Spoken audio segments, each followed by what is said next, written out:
I went to Romania a few weeks ago and I had the most magic 2 days of the last few years, I'd say. But I can't describe the magic of seeing carpets of Astrantia in woodland, in shade, big geums sitting in really wet soil. I learned so much within like those few hours. And then the next day we went further up onto the top of the mountain and saw these carpets of primulas and rhododendrons. It Yeah. was it I just felt this is what I want to do for the rest of my life. I want to make sure I get to see these places, simple plants that I grow, and suddenly I learned how to grow them even better. Hello and welcome to a September sowing special of Talking Dirty over at East Ruston Old VIcarage in the most delectable patterned shirt that I am having such a fear of missing out about. We have Alan Edward Herbert Gray, our happy and very handsome horticulturalist. And I have to say this morning, Thordis Fredrickson, that you look so sunny on this, what is really a bit of a dreary start to the day. But I do hear that we are in for a mini heat wave. So, don't put your shorts away yet. Over in Cambridgeshire, we have Thordis Maria Sophia Fredrickson looking absolutely bonny, blooming and bloody wonderful. It has been said these dungarees look a bit like a tablecloth.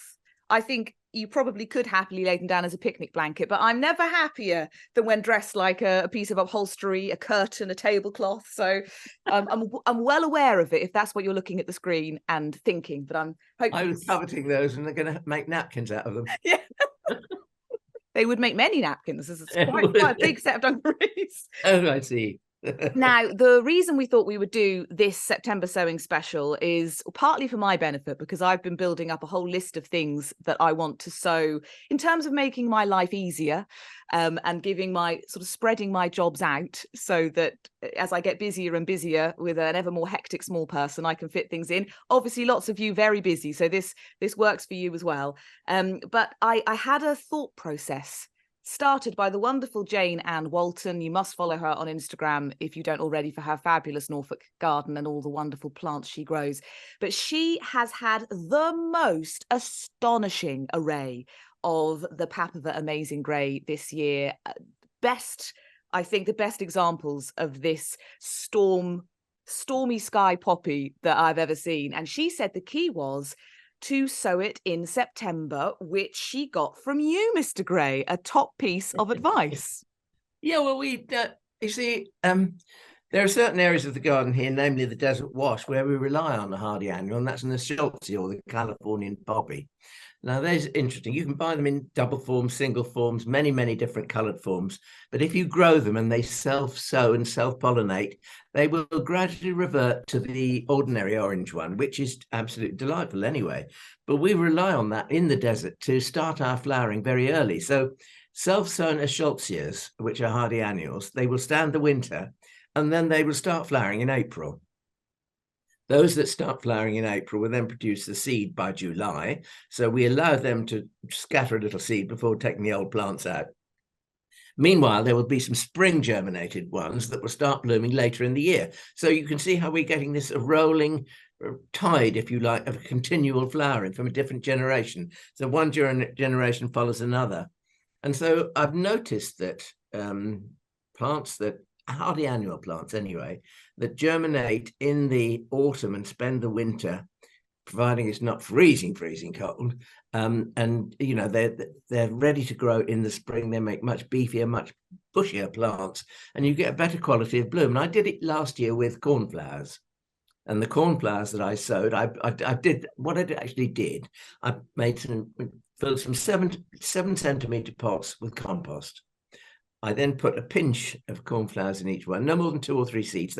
Cornflowers are quite big seeds, so you can actually do that quite easily.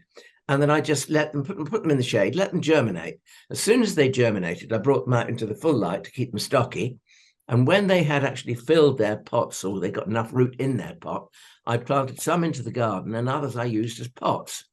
And these are very useful because I just mentioned that they start flowering in April, and April is kind of a barren month. You've got daffodils, you've got tulips if you've got pots of things, and you've got hyacinths and things like that, and maybe the odd viola or two. But to actually have a pot of cornflowers in flower that early, and if you put 3 plants into a 10-inch pot or 12-inch pot. Make sure that you give them good compost so they've got good growing conditions. Make sure you stake them, because otherwise they flop all over the place. But, 3 little stakes around and some natural coloured twine, 2 or 3 bands of that. Make sure you water and feed them. And, you've got pots of plumptiousness for very little. But all it takes is this little bit of forethought, because I think the trouble with lots of gardeners, their psyche is the fact that they go on holiday and they come back and the garden's looking a mess because nobody's in there to titubate. And they tend to sort of think, oh, well, I'll do that next year. And there's this awful phrase where some people say, I'm putting the garden to bed. Well, you shouldn't put your garden to bed because there's too much happening in the dark months that's really interesting. And, okay, we don't have swathes of dahlias, but we wouldn't want swathes of dahlias every year. What better is than to have a nice demure little crocus, or perhaps, dare I even mention the word, galanthus, a snowdrop. Oh, you started already. I have. Galanthamania is kicking off in September. Well, we all know that. We all know it does. I mentioned cornflowers. Do you want to mention anything that you particularly? Do I? Well, so obviously, I think that's a yes, everybody. Obviously, Amazing Grey is up there because I really would love to have the caliber of plant that Jane Ann Walton had. This is the thing, September sowing, not only earlier blooming, but just that potential for a plant to hopefully, if the winter doesn't knock it back. And I've got to say, in terms of Eschscholzias, calendulas, I'm always astonished. Even last winter, there were Eschscholzias that survived in my front garden, which is baked, but gets a cold wind whip along the road. Yeah. And not all of them, but 1 or 2 have managed to pull through. They're probably a bit later than they would have been otherwise. And so even though you kind of worry if we have a horrible winter that you're going to lose all of these things that you've sown, well, hopefully you won't, because they're hardier than we think. And secondly, of course, you've got the other opportunity in the spring to sow again. But if they don't get knocked back too hard by the winter, you've got this wonderful root system to power on this lovely, strong plant. And certainly that's what I found from September sowing in the past. You mentioned this wonderful poppy, Amazing Grey, and it is amazing because of its colour, but I don't like it. It reminds me of Miss Havisham. Poor old Miss Havisham, she spent her life in her wedding dress with this dusty old cobweb-ridden wedding cake in front of her and all the rest of it. And she hated men and she was horrible to Pip and all the rest of it. Definitely not you.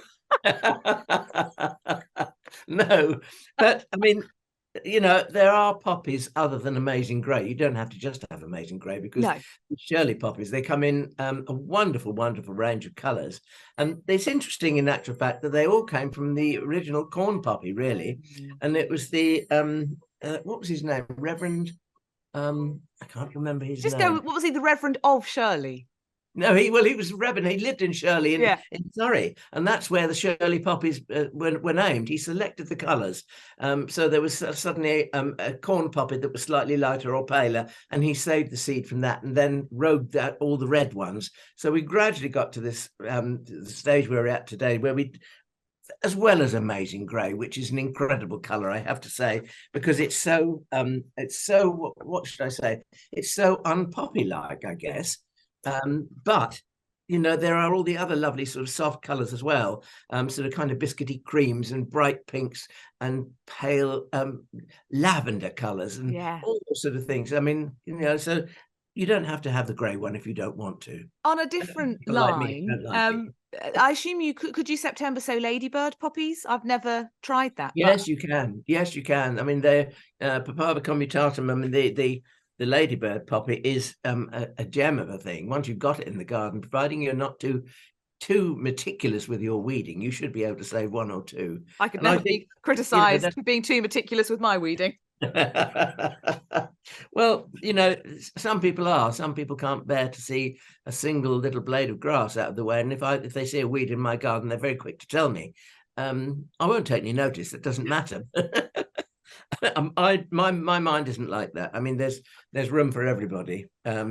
I'm too far the other way. I agree that more editing would be welcome where I grow, but I love to just, I cannot bear the thought of missing out on something self-sown. I think that's my thing. And I've been rewarded at the allotment because this triffid of a sunflower, which I suppose is testament to when things self-sow themselves in the autumn. I mean, it is unbelievable. It's like a small tree. It is so multi-bloomed. It dwarfs every sunflower that I grew from seed in the spring, and it's brought me and all the other allotmenteers so much joy. I mean, the person next door turned up and said, "Oh, that sunflower. I could have grown anything. I could have had the most prize veg on my plot." Not that I have, but the sunflower has stolen the show. Sunflowers always steal the show, I think. We occasionally see fields of sunflowers in this country, and they always raise a smile, and they're lovely things to grow. They're great things for children to grow because they're simple and quick and easy.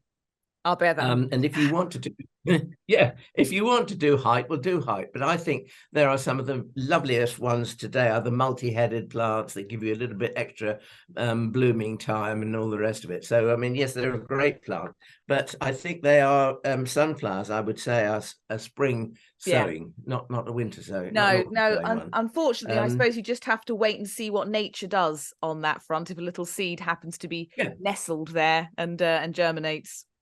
Right time. If you keep your eyes open at the start of 2024, when spring starts in March, and you look around, I remember we were driving through.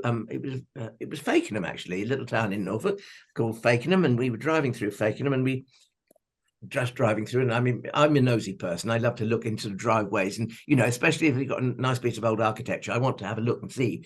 And there was this driveway into this house, a gravel driveway into this house in the middle of Fakenham, and on the sides of the gravel drive there were pot marigolds, and they were just starting to flower in March. And I just thought, well, they must have been there the whole winter. That is fantastic. And that wonderful bright orange.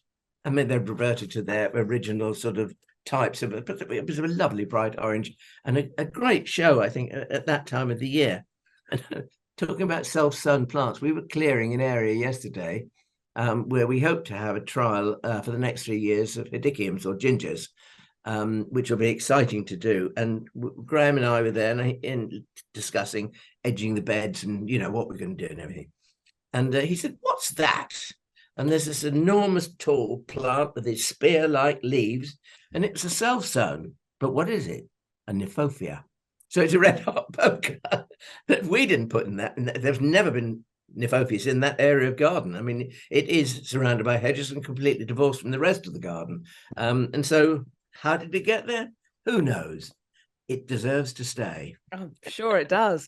I mean, self-sowing, I suppose, leads us down this slightly, if you have a forked path of September sowing, you've got the things that will readily germinate and then overwinter.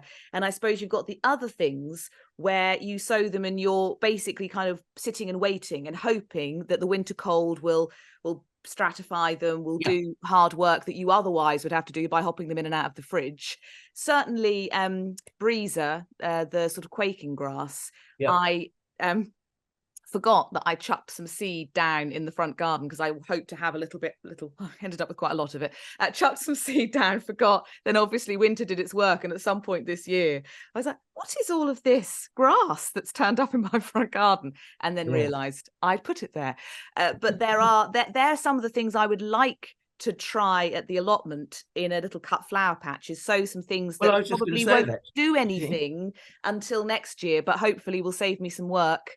If I get them in September, maybe they'll do their own sort of stratifying and germinate next year. When we mentioned this, I actually put two things together. One was Briza maxima, which is the quaking grass, which you've just been talking about, and this really is for cutting. I mean, they're decorative enough anyway, but if you want to have a row of cutting material, and the other was Ammi majus and Ammi Visnaga, both of them will make much better, more vigorous, and taller. I mean, you might not want taller, but I mean, more heads for cutting if they're sown in the autumn. But you don't want to be too late. I mean, today we're recording this as the 1st of September. It's the first day of autumn, and we're in for a heat wave next week. So in summer, ideal time. Another lovely grass which is I think ideal for the cutting garden is Hordeum jubatum, the squirrel grass. It's just one of those things that is lovely. And don't forget, when you're thinking about cutting flowers, the annual delphinium larkspur. I think its proper name is consolida. But all the lovely larkspurs you can get, I mean, get them in white, pinks, purples, blues, light blue, dark blue, and so on and so forth. And if you want to, I'm not saying you have to, but they're slightly out of fashion at the moment, but they're one of the flowers that you can actually dry very well. What you do is you pick them as they're about to open their buds and they're showing some color, hang them upside down, don't bunch them too close together, individual stems if you can, hang them up and let them dry somewhere where they, an open shed or a porch or something like that. And you get the most wonderful natural bunch of flowers for the whole winter if you want that. Well, talking of drying things, of course, seed heads, well worth, like I suppose with the quaking grass, growing things that give you beautiful seed heads. Nigella obviously one of them, and there are lots of different Nigellas. I think I'm going to try Delft Blue for the first time at my allotment, because I've not grown that one before.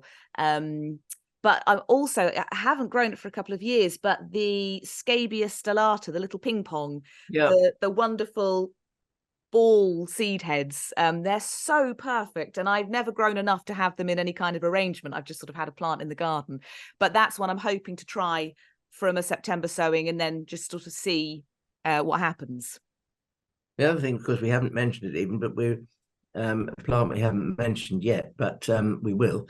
It's for cutting anyway, sweet peas. Yes. Now, if you're growing sweet peas, it's worthwhile making a very rich bed for them if you can. So if you can take a trench out about 2 spades depth, and if you line the bottom with some really, really well rotted manure, because peas are very deep rooted plants, and they will actually, that's why you sow them in root trainers, those long slim root trainers, so that the roots go down, which defeats the object to me. When you see sweet pea seedlings for sale, they're crammed into a tiny little flat pot, and you think, well, what's the point of them? People will probably tell me I'm wrong, but I don't think But anyway, if you make your trench and line it with, and an old trick is to also line the trench with newspaper, because newspaper, the only reason is because it retains the moisture and it gradually rots down, but it does retain moisture, because the one thing that sweet peas want, if they're to carry on for a long time, is plenty of moisture. Now, mine didn't get it this year, so we had a very prolific but very short season.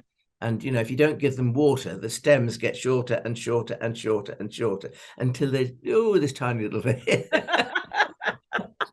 So that's another one. But I mean, the list is endless of plants that you can sow in the autumn. I think that corn cockles is another good thing. Oh, I love corn cockles. Yeah, well, Agrostemma, there's a lovely, lovely white flowered one, which has almost like a little black eye. And if you sow that, and I saw it grown in a garden, which I thought was a delightful way of growing it. And there were clumps of about 10 or 15 plants together, all the way down the border. So you had this lovely flash of white all the way down the border at regular intervals. It's a good trick, actually, if you've got a longish border, is to actually have a plant that continually repeats itself down the length of the border, because it takes your eye towards the end, and you can play about with your colours in between the clumps of whatever it is. Well, it's actually something I was thinking of doing with maybe the ladybird poppy, is having clumps of them along the edge of the allotment, so that you just get that little splash of red along. I've done it with borage this year. So as you pointed out, me and all the other allotmenteers will have copious quantities of borage for the rest of our allotmenteering lives. But it has been lovely, actually, just those lovely, such a glorious blue borage. So to have that sort of right along the edge of the plot was a joy. We did it with nasturtiums this year, which I'm afraid have been, because this year has been relatively moist, the nasturtiums have grown rather too lush, so the flowers are all underneath the leaves, which happens when the soil is rich and everything else. We grew them as an edging in the vegetable garden, and also they became a sacrificial lunch for the large white butterfly, which feasts on brassicas. So that meant that they didn't look very nice for very long. They were doing a job. I was very jealous, actually, because you had a very beautiful peachy nasturtium in your, which went lovely with the calendula mix. I'll tell you a little tip, because I learned this because we have a couple of old-fashioned double-flowered nasturtiums, and double-flowered nasturtiums are sterile, so you don't get any seed from them at all. I suppose they occur as a sport, And how do you grow that sport? We grow it from a cutting. And that's how you have to reproduce the double-flowered nasturtiums. But it means you can do it with single-flowered nasturtiums as well. So if you have a mixed bag of nasturtiums and there's one color that you particularly like, and you want to have that, not the others, you just propagate it from cutting material. It's very, very easy. They root like bilio. I mean, it's very, very quick. So once you've got one plant, you're away, and you can have an edging, which is frightfully smart, my dear, because nobody else has it. I actually did that. I don't think he was Ken Aslet in the end, but I had the Tropiolum Ken Aslet. Especially, tuberosa. Yes, there we go. I couldn't remember which one, but that I was growing indoors and it got too tall for my space, so I cut it, pinched it out, and used that as a cutting, or a couple of cuttings, and that was. I mean, I've killed it all now, but at the time I had more. Actually, that's worth mentioning, I think, because Tropiolum tuberosum, the variety of climbing related to a climbing nasturtium with red and orange flowers, very, very late in the season, slightly glaucous, sort of almost clover-like leaves in a funny sort of way, and they have the propensity to push their new rhizomes up to the surface of the soil, and there'll be this sort of kind of warty looking thing which is purple on one side and yellowy green on the other. The strain to get is Ken Aslet, and Ken Aslet was named after a propagator, I think, at Kew, and Ken Aslet actually sowed some seed of this Tropiolum tuberosum, which normally starts flowering in October, which is really too late for anybody to bother with. But one of the plants that he sowed started flowering in July. And so he separated that plant and he grew it and named it after himself, Ken Aslet, or it was named by somebody else probably after himself, after Ken Aslet. And that one should be the one that we buy as Ken Aslet. But I'm afraid that I almost said unscrupulous nurseryman. It probably is just a mistake. But people think that they've got Ken Aslet and they haven't got Ken Aslet, and you go and pay good money, £5 note for a pot of this Tropiolum tuberosum, and it probably doesn't flower until late. I mean, I got one that I bought as Ken Aslet, and it's not. No. Well, I think because it's not that easy to get hold of, I bought mine on eBay, and therefore you can easily see how it probably wasn't the right one. But I think because you don't see them everywhere, you sometimes have to sort of search high and low, and then they're out of stock in the places you want to get them, so you buy them somewhere else, and then they're not what you want. So, well, the best thing to do is to find a nurseryman who has the mother plant, and make sure that your tubers come from that mother plant, because I mean they make copious quantities of tubers every year, and all you've got to do is harvest them, pop them in a pot, and then sell them. But if you can find out that it is the right one, then it is a very good plant to have. Unfortunately, last winter did for any of mine that were left outside. So I don't have it anymore, but one day I will. See, and I'll have the right one. This is the thing. This is what's happened after this this last winter. And we were talking yesterday with the trials people, and you know, one of the chaps put it very succinctly when he said that the problem was we'd had this very long dry summer, which had forced plants into a form of hibernation, if you like. They'd shut down because there was no moisture, so they couldn't grow. And then we had autumn arrived, and autumn arrived with warm rains and warm days, and everything thought, oh, wait, we're waking up. So they thought it was spring. So that everything starts growing. I'm thinking in particular plants like hebes, for instance. And they had all this lovely lush growth on them. And we went right the way through into November and to the end of November. And then December came, bang, we were hit by frosts. I mean, we had -4 very briefly in the garden here, which we haven't had for years. I know that inland in Cambridgeshire, for instance, where you are, you had a lot worse than that. Oh, it was brutal here. Yeah, days and days of minus temperatures. And I know I think around here, it was horrible. In Cambridge Botanic Garden, they lost quite a few hebes and things like that. Although, of course, some of the plants that you would think would die didn't die. But lots of them did. And it was just one of those unfortunate things. Let's hope it doesn't happen every year. No. And of course, we have no idea what's coming with this winter. So who knows what might happen to some of our September sowings. And I will come to a few more things I want to try in a second. But when we talked to Eastern Walled Gardens about sweet peas, I know she mentioned that she might fleece some of the peas that she's sown in, say, October, to give them a bit more sort of protection if it is particularly cold, or just to give them a bit more even temperatures so they don't get knocked back. I suppose if you're growing something and you're worried about it, if you've got a cutting patch and you've sown something, you could just fleece over the top to Yeah, of course. Yeah, I mean, that would be an ideal thing to do if you have a frost forecast. I mean, my grandmother used to use lace curtains, believe it or not. And if you had a late spring frost over plants like your currant bushes or something like that, I remember she grew red currants and white currants as well as the black currants. But we used to have to go out and everybody had lace curtains at their windows in those days, and it was a granny thing, and they were proper old sort of heavy lace, not like the filmy nets that you get today, but they were usually used to drape over. And I come from a time when it was make, do and mend, and recycling was a thing that you did naturally. You didn't even think about it, but you repurposed. All these lovely new words I'm learning. You were upcycling the net curtains. I was upcycling the net curtains, and boy, did they work. That was the great thing. They did actually keep the worst of the frost off. So yes, by all means, fleece your seedlings. I'd love to think I'm going to do that. It seems unlikely, but I will have the concept that I might fleece some of these seedlings. Well, you've got an allotment. I mean, there are things that you can grow on your allotment as well for eating.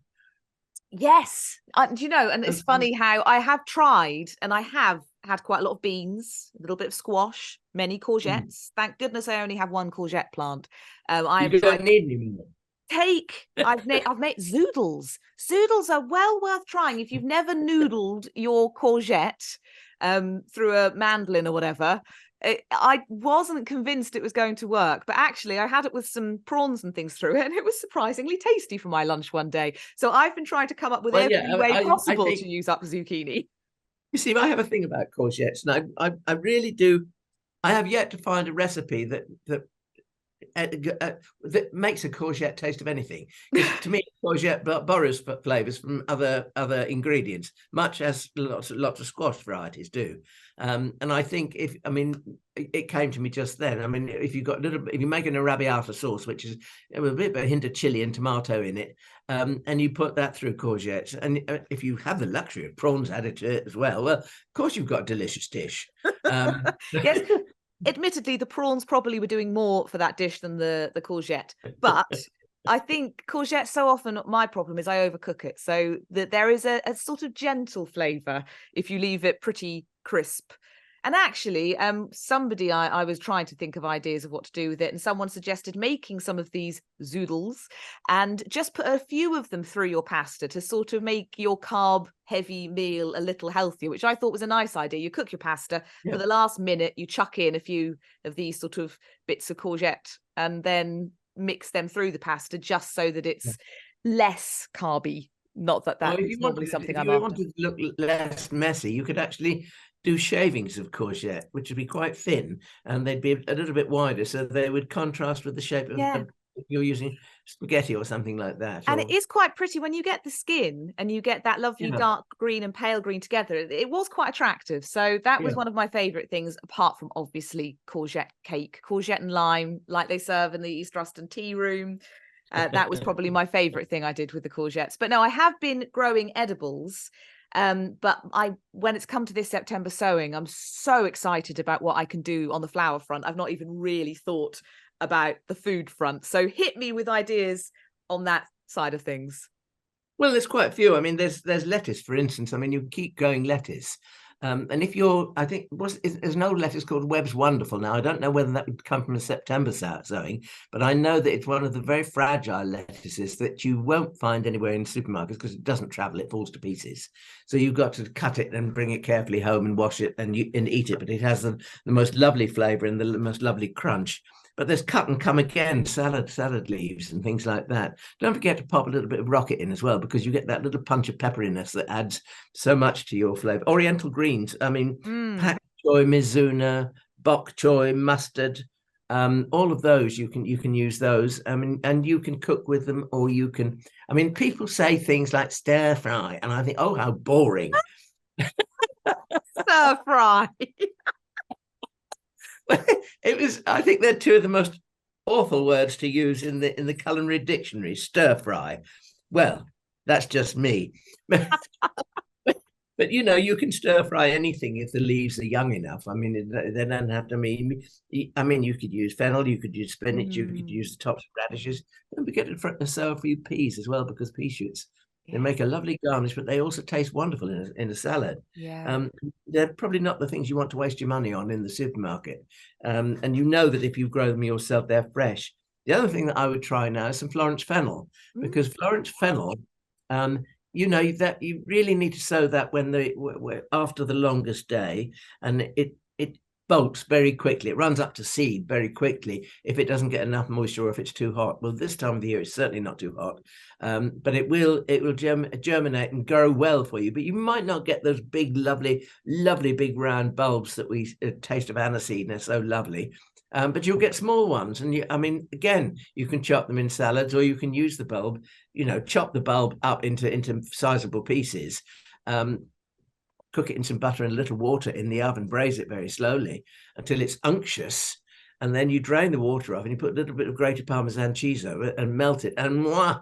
Oh, you're making me hungry. It's early in the morning, but the reason I laughed so much about the stir fry is because I quite liked the idea, as I was growing this season, of trying to grow as much of a stir fry as possible at the allotment, because you've got your spinach, and I didn't grow baby corn, but I thought, next year I could try baby corn and some sugar snap peas and all of these things that I like to put into a stir fry. I was thinking about using that as inspiration for what I grew, because then I would. Did you grow sweet corn?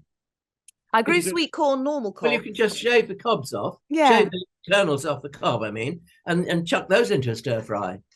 I tell you what else. What I've been getting very excited about is the baby has just started weaning, and I won't get too much into it, but we're going for a bit more of a baby-led weaning approach, which is where you kind of let them get hold of things like a big hunk of steamed broccoli and play with it. And so I'm trying to grow things for Theo to play with. So there's a whole he's been there at the allotment while I'm growing it, and then he can muck about with it and make his first forays into the world of food with stuff that we've grown. That makes me very happy. So I have to keep you updated.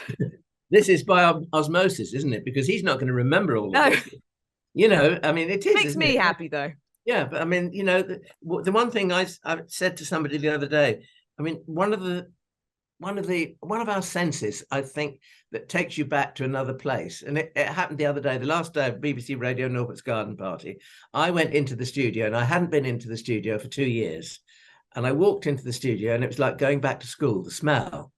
Do you know what I mean? It was so evocative of those studios. And the smell when you went back to school is exactly the same.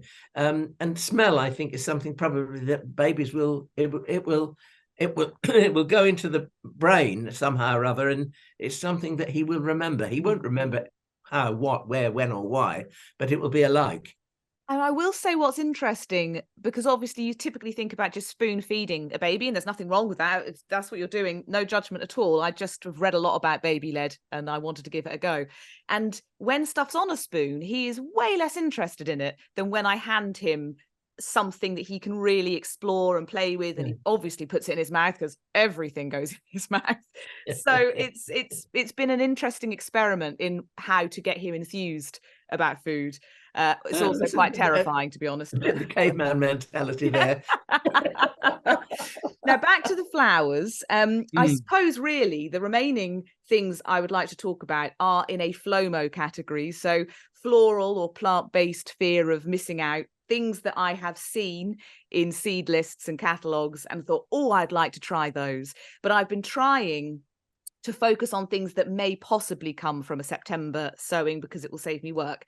One of them is Euphorbia coralloides, which, according to the Chiltern Seed website, can be in flower from January to December if it is happy. Splendid for cut flower use, and obviously that wonderful acidic Euphorbia pop of colour to be a foil to all the other things you grow, I think would work from a September sowing. So that's something that I'm very keen to try. There are other riskier things which might not work. So Astrantia major, the white one, Shaggy, I think. Shaggy, yeah. A larger fish called it Shaggy. Yeah. Oh, Shaggy. Which I saw something similar, possibly that, at Coton Manor Garden the other day, which was glorious. The flamingo garden, if you don't know it, with flamingos, actual flamingos in it. Beautiful planting, amazing colour combinations. Well, Susie Pashley Tyler, who is actually the key to that garden, actually is a very clever lady, and I know her well, and I'd just like to put in a plug for Coton Manor. So if anybody doesn't know it, I mean, it's a garden that's well worth visiting, and you will come away with ideas and plants because they're very reasonable in the plants that they sell, and it is a lovely garden, well worth a visit in Northamptonshire. Yeah, wonderful, wonderful garden. Just the colour, the use of colour is phenomenal. And anyway, there's this gorgeous sort of stepping stone bit that takes you from one level of the garden down to another. And there are, I think, seriously edited Astrantias to make sure that the white and the green aren't muddied by anything else, and so they're sort of in cracks and they're coming up amidst the stone, and there's loads of ferns. Susie loves her ferns, so there's a lot of fern flomo went on while I was there. But it did make me think that actually, in terms of trying a little row at the allotment, I think the recommendation would be to do a September sowing in pots, but I'm just going to try it in the ground and see how it copes. I've also been having a lot of Alstroemeria Lig 2 hybrid flomo. I saw some glorious pictures of the gravel garden at Beth Chatto's on Instagram and thought, oh, yes, I'd like some more of that in my life. But of course, there is the winter cold to worry about, and it is an exposed allotment site. So whether or not I can A, get any success, B, manage to get it through its first winters, I can try mulching it, I can try fleecing it, I suppose. So that's something I'm going to try, but I suppose watch this space over whether it's pointless. Well, you know, we here, Ian actually did this, an experiment the other day. No, it was about 3 years ago, actually, the other day, but it was the other day to me. But we had great success with the Alstroemeria called Indian Summer, which is the lovely orange one with the dark bronzy foliage. And we couldn't buy plants of it anywhere, plugs or anything like that, you see. And so Ian said, well, I'm going to have a go at digging it up and dividing it and see what happens. And he did, and he divided it up into sizable clumps. And we didn't pull it all apart because Alstroemerias basically hate root disturbance. And generally the books will tell you not to bother because you won't succeed with them. But we did them in sizable clumps and we potted them into 3-litre pots, and they worked wonderfully well. And I don't think it's just that variety. So I would say to anybody, if you've got an Alstroemeria and it's in the wrong place or you want to make more, do have a go at dividing it.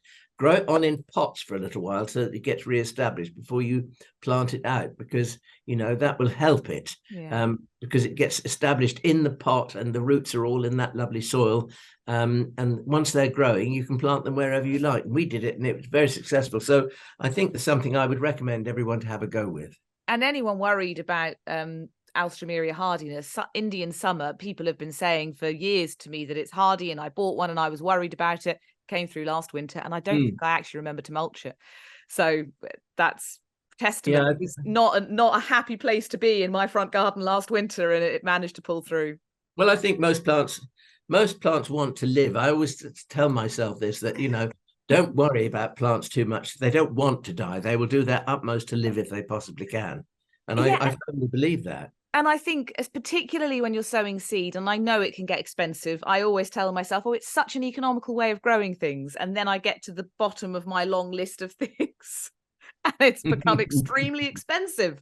But technically, that packet of seed is only going to be, £2 to £3. And so it's not that expensive an experiment. And if you've got enough seed in the packet, and of course, depending on what you're growing, some will have 15 seeds and some will have 1,500 seeds, but it'll hopefully give you the opportunity to try some in September and some in spring. So the other thing you can do, of course, is buy perennial plants in pots, or you can dig them up from the garden. I had a Symphyotrichum, which is an aster, and this was growing in one of my troughs, and I bought it as that creeping aster that has white flowers that actually clings to the surface of everything, so it makes like a white waterfall in the autumn. But it wasn't. It was a 3 foot tall, look at me job, the most bright pink flowers you've ever seen. And so I thought, well, it's got to come out. So I dug it out of the trough, and this was probably in April or May, and before it got too tall. And I divided it and I got 5 pots from it. And now I've got 5 pots of this Symphyotrichum or Aster, just opening its flowers, and I can put them in the garden wherever I like. But if you haven't got one to dig up from your own garden, when you're going around a nursery or a garden centre, have a look. You probably only need 1 pot. And if it's got more than sort of 6 or 7 shoots, each one of those shoots will make a new plant. So divide it very carefully, pot them individually, and you either grow them on or plant them into the garden when they're big enough, or grow them on until you can see how they sit in their season in the garden. It's well worth doing. I mean, this time of the year, I think dahlias, asters, and sedums are 3 of the plants that are coming into their own season. Probably dahlias may be going over if they were very, very early, but if you've got, nurserymen continually propagate dahlias from cuttings. So if you've got the young cutting grown stock just coming into flower, do buy it, because we've got September, we've got October, into November even, you could still be having flowers, and you'll make a tuber for next year's growth. Asters, well, we talked about them, but they are easily divisible, so you can easily make more. Hylotelephium.